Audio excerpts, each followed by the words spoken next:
Ça se fait insidieusement, ce passage à l'autre étape. Il est sournois le glissement qui fait que l'amour dérape. Tu crois contrôler l'affaire, tu ne renifles aucun danger. T'es séduit par ce mystère dont elle va se dépouiller. Tu découvres une brosse à dents contre la tienne dans le verre. Une qui a même pas les poils blancs, une qui est peignée tout travers. Et bientôt c'est le rasoir rose qui vient plonger tête première au fond du verre où repose une soudaine couche de calcaire.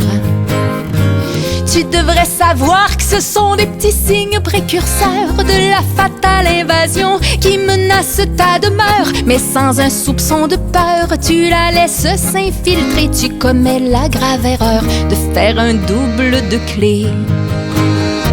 C'est pas long qu'elle prend ses aises et qu'elle oublie des petits riens, des nylons sur le dos d'une chaise ou des cheveux sur le bord du bain.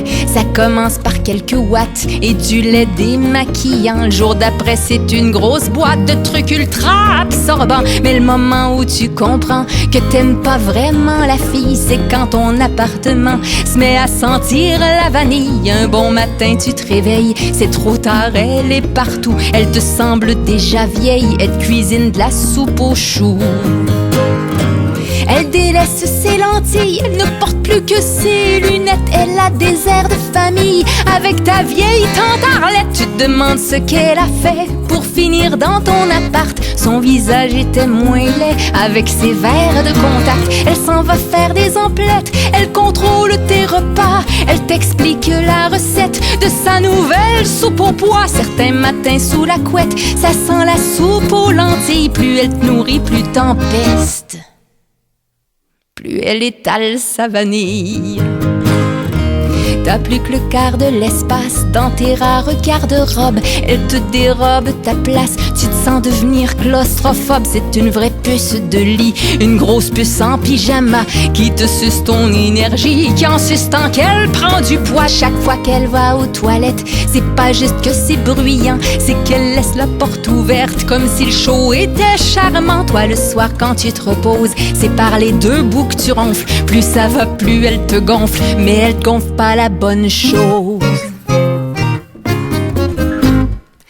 Y a de la tapisserie fleurie tout autour de tes fourneaux, puis le frigidaire est rempli de pois chiches puis de poireaux. Certains soirs au fond du lit, y a ces deux grands yeux qui brillent, l'air de dire bon ben chérie, quand est-ce qu'on fonde une famille? Tous les jours t'as beau souhaiter qu'elle fasse ses bagages, elle s'est tellement incrustée qu'elle ne part pas au lavage. Tu sais pas comment lui dire que tout d'elle te dégoûte, que tu peux plus la sentir, ni elle ni ses putains de soupe. Embrasser une princesse, elle s'est changée en grenouille. Une grenouille qui a des grosses fesses, qui fait de la soupe aux citrouilles. Le mystère est aboli, terminez la séduction. Demain soir on sera jeudi, ce sera de la soupe à l'oignon.